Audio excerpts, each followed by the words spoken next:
सत्य को ललकारा गया और सत्य विजयी हुआ।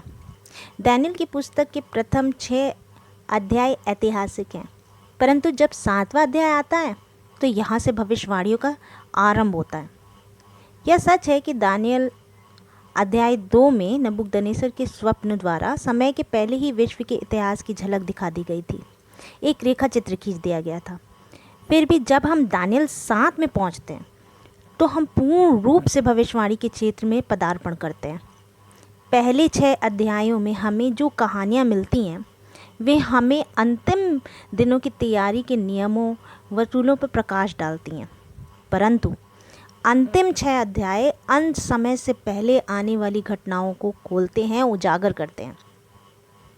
शालोम एवरीवन, मैं वॉलिका आप सभी का amazing facts from the Bible में एक बार फिर से स्वागत करती हूँ।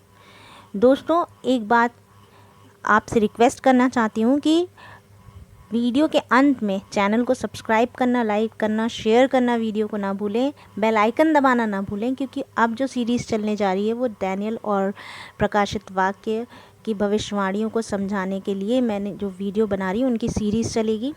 तो मैं नहीं चाहती कि आप में से कोई भी इनको देखने से वंचित रह जाए, जिससे कि परमेश्वर की जो गुण बातें हैं जो उन्होंने हमें बताने की कोशिश करी है उससे कोई भी वंचित रहे। तो आइए हम पढ़ते हैं दानियेल 7 उसके पहले अध्याय में क्या लिखा है। यहाँ पे लिखा है कि बाबुल के राजा बेलशस्सर के पहले वर्ष में दानियेल ने पलंग पर स्वप्न देखा। तब उसने यह स्वप्न लिखा और बातों का सारांश भी वर्णन किया। जब दानियेल का 7वां अध्याय आरंभ होता है तो पहला पद यह बताता है कि किस समय वह दृश्य दिखाया गया था। पहले पद के अनुसार बाबुल का राजा बेलशस्सर के शासनकाल का पहला वर्ष था, अथवा यूँ कहें कि लगभग 550 ईसा पूर्व का समय था। एक बात जो 7वें अध्याय की बड़ी ही मनोरंजक है वह यह है कि जो दर्शन दानियेल को दिखता है वह लिखित रूप से दानियेल का पहला दर्शन है। दानियेल के दूसरे अध्याय में किसने स्वप्न देखा था? जी हाँ, राजा नबूकदनेस्सर ने देखा था। दानियेल ने इस सपने को तथा उसके फल को भी राजा को बताया था। दानियेल चौथे अध्याय में किसने स्वप्न देखा था? याद करें, वह वृक्ष जिसकी डालियाँ पृथ्वी पर फैल गई थीं। जी हाँ, दोबारा उसी राजा नबूकदनेस्सर ने स्वप्न देखा था। इस बार राजा अपना स्वप्न भूला नहीं था। दानियेल ने 5वें अध्याय में परमेश्वर का हाथ जिसने दीवार पर लिखा था, मने मने तकेल ऊपर सीन, तेरा राज्य तौला गया और तू निकम्मा निकला।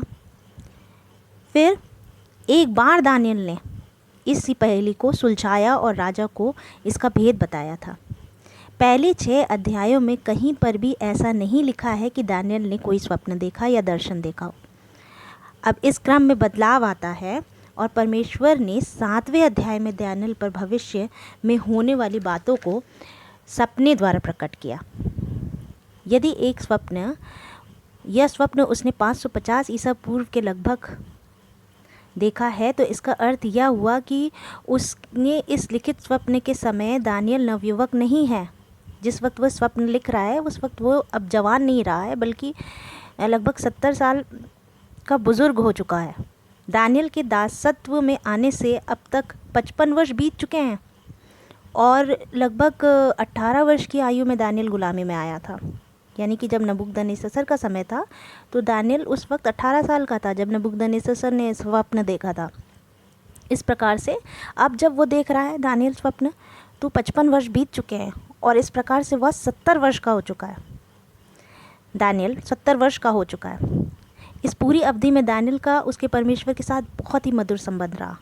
उसकी जो परमेश्वर के साथ सहभागिता थी, उसके साथ वह अति ही निकटतम जो संबंध था, निकटता आती जा रही थी। उसके संबंध निकट होते जा रहे थे परमेश्वर के साथ। क्या कभी आपने किसी नए मसीह का जोश देखा है या सुना है? सचमुच में उसका पहला प्यार देखने लायक होगा। उस समय उसके विषय में ऐसा आभास कराया गया होगा, थोड़ा समय बीतने दो, उसके बाद सारा जोश अपने आप ठंडा हो जाएगा। ऐसे लोग कहते हैं ना।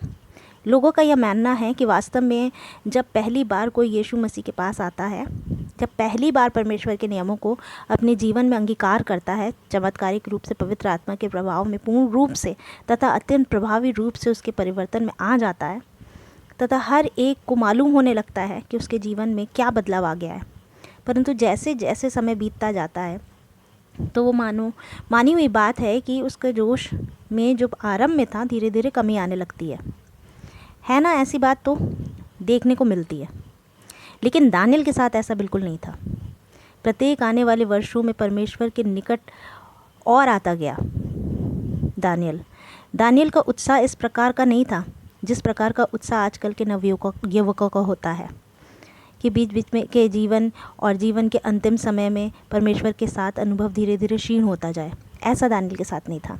दानियल के साथ ऐसा बिल्कुल भी नहीं था, बल्कि जैसे जैसे वर्ष बीतते गए उसका परमेश्वर के साथ जो अनुभव है और जो संबंध वो गहरा और सुंदर होता गया। परमेश्वर के साथ की निकटता गहरी मित्रता में बदलती चली गई।